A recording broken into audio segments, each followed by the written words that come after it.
అండి అందరికీ నమస్కారం. వెల్కమ్ బ్యాక్ టు గుడివాడ వంటలు. ఈరోజు మన కిచెన్లో రెసిపీ వచ్చేసి ఎంతో రుచికరంగా ఉండే మటన్ దబ్బ కూర, చపాతీ, పుల్కా రైస్, అసలు దేనిలోకైనా అదిరిపోయే రుచి. అయితే ఒక మటన్ దబ్బని అయితే తీసుకున్నానండి.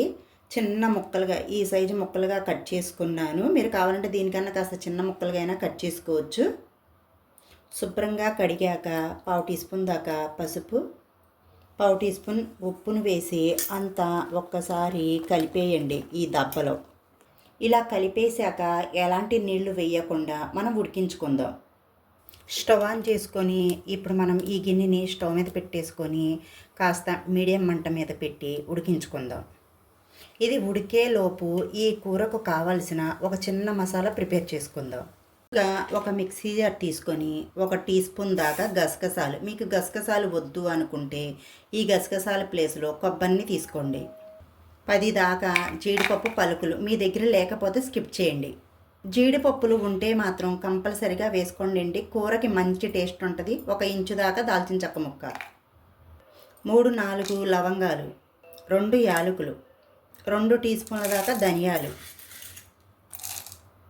1/2 టీ స్పూన్ దాకా జీలకర్ర, కొద్దిగా అంటే కొద్దిగా అనాస పువ్వు రెక్క 1, 1 ఇంచు అల్లాన్ని కట్ చేసి వేసుకోండి. 10-12 దాకా వెల్లుల్లి రెబ్బలు. ఇప్పుడు వీటి మొత్తాన్ని అవసరాన్ని బట్టి కొద్దిగా నీళ్ళని వేసి మెత్తగా గ్రైండ్ చేసుకోండి. వీడియో క్లిప్లో చూపించే విధంగా ఈ విధంగా గ్రైండ్ చేసి పక్కన పెట్టుకోండి. ఇప్పుడు మన కూరకి కావాల్సిన మసాలా రెడీ అయిపోయింది కదండి. మన దబ్బ అనేది ఎంతవరకు ఉడికిందో చూసుకుందాం. ఒకసారి చూడండి ఫ్రెండ్స్, మనము ఉడికించేటప్పుడు అసలు చుక్క నీళ్ళు కూడా వేయలేదు కదా. దీంట్లో నుంచి చూడండి ఎన్ని నీళ్ళు వచ్చాయో. ఇప్పుడు మనం ఈ నీళ్ళన్నీ ఇంకిపోయేదాకా ఉడికించుకోవాలి. ఇలా ఉడికించడం ద్వారా దీంట్లో ఉన్న బ్యాక్టీరియా అంతా తొలగిపోతుంది. నీళ్ళన్నీ ఇంకిపోయాయి కదండి. ఇప్పుడు మనం స్టవ్ ఆఫ్ చేసేసుకుందాం.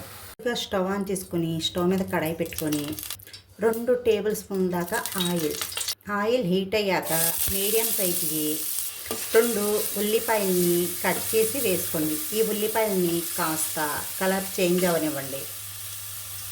ఉల్లిపాయలు కాస్త లైట్గా కలర్ వేగాక ఇప్పుడు 2 పచ్చిమిర్చిని కట్ చేసి వేసుకోండి. కొద్దిగా కరివేపాకు, ఈ పచ్చిమిర్చి వేసి అంతా ఒక్కసారి ఫ్రై చేసేసుకోండి.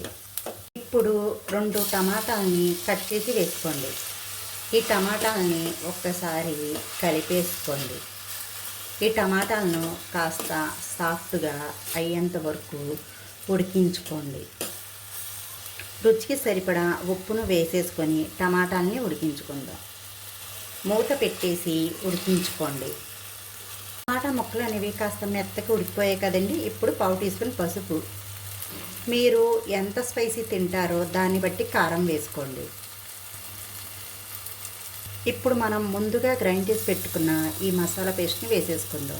స్టవ్ మంటను లో మీద పెట్టుకొని ఈ స్పైసెస్ అన్నీ వేసుకోండి. ఒక్కసారి అంతా బాగా కలిపేసుకొని లో ఫ్లేమ్లో పెట్టుకొని మూత పెట్టేసి మధ్యలో కలుపుతా కాస్త ఆయిల్ పైకి వచ్చేంత వరకు ఉడికించుకోండి ఈ మసాలా పేస్ట్లో నుంచి.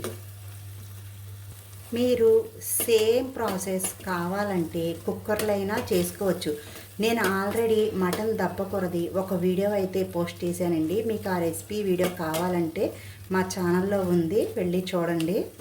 ఒకసారి చూడండి ఫ్రెండ్స్, ఆయిల్ కూడా ఈ మసాలాలో నుంచి సపరేట్ అయింది కదా. ఇప్పుడు ఒక్కసారి కలిపేసుకోండి. ఇప్పుడు మనం ముందుగా ఉడికించి పెట్టుకున్న ఈ దబ్బను వేసేసుకుందాం. ఒక్కసారి ఈ మసాలాలో ఈ కూరనంతా కలిపేసుకోండి. 1-2 నిమిషాలు ఈ స్పైసెస్లో ఈ కూరని ఉడికించుకోండి లో ఫ్లేమ్లో పెట్టుకొని. 1-2 నిమిషాలు ఉడికాక ఇప్పుడు గ్రేవీకి సరిపడినన్ని నీళ్ళని వేసుకోండి. ఇక్కడైతే నేను పెద్ద గ్లాస్తో 1 గ్లాస్ దాకా నీళ్ళనైతే వేసుకున్నానండి. మీరు మీ గ్రేవీని బట్టి నీళ్ళని వేసుకోండి. నా వీడియోకి ఒక్క లైక్ ఇవ్వండి ఫ్రెండ్స్. మీరు ఇచ్చే ఒక లైక్ ద్వారా నా వీడియో అనేది చాలామందికి రీచ్ అవుద్ది. కాస్త కొత్తగా చూసేవారైతే మా ఛానల్ని సబ్స్క్రైబ్ చేసుకోండి. పక్కనున్న గంట సింబల్ని యాక్టివేట్ చేసుకోండి. ఈ సరిపడినన్ని నీళ్ళని వేసి ఒక్కసారి కలిపేసుకున్నాం కదండి. ఇప్పుడు మనం మీడియం మంట మీద పెట్టి మధ్యలో కలుపుతా ఉడికించుకుందాం. కూర ఉడికేటప్పుడు ఈ దబ్బ అనేది కాస్త ఉబ్బినట్టు అనిపిస్తుందండి. ఎలాంటి టెన్షన్ అవసరం లేదు. కూర ఉడికేలోపు మనకు అది చిన్న ముక్కలాగా అయిపోతుంది. సరే చూడండి ఫ్రెండ్స్, కూర కూడా మనకి దగ్గర పడింది కదా. నేను చెప్పాను కదా ఫ్రెండ్స్, ఇది చిన్న ముక్కలాగా అయిపోతుందని. చూడండి అలాగే అయిపోయింది. ఇప్పుడు మనం పావు టీ స్పూన్ దాకా గరం మసాలా, ఇప్పుడు పైన నుంచి కొద్దిగా కొత్తిమీర కాడలతో సహా వేసేసుకోండి అండి. వేసేసి ఒక్కసారి కలిపేసుకొని 1-2 నిమిషాలు ఉడికించుకోండి. మనకి ఈ కూర అనేది చపాతీ, పులక, రైస్, అసలు పూరి, అసలు దేనిలోకైనా అదిరిపోయే రుచితో మటన్ దప్ప కూర రెడీ. ఇప్పుడు మనం స్టాప్ చేసేసుకుందాం. మీకు కనుక ఈ రెసిపీ వీడియో నచ్చినట్టయితే మా వీడియోకి ఒక మంచి లైక్ ఇచ్చి మీ ఇంట్లో ట్రై చేసి ఎలా కుదిరిందో కామెంట్ సెక్షన్లో తెలియచేయండి. ఇలాంటి మంచి మంచి రెసిపీ వీడియోస్ కోసం మా ఛానల్ని సబ్స్క్రైబ్ చేసుకోండి. పక్కనున్న గంట సింబల్ని యాక్టివేట్ చేసుకోండి. Bye friends, thank you for watching.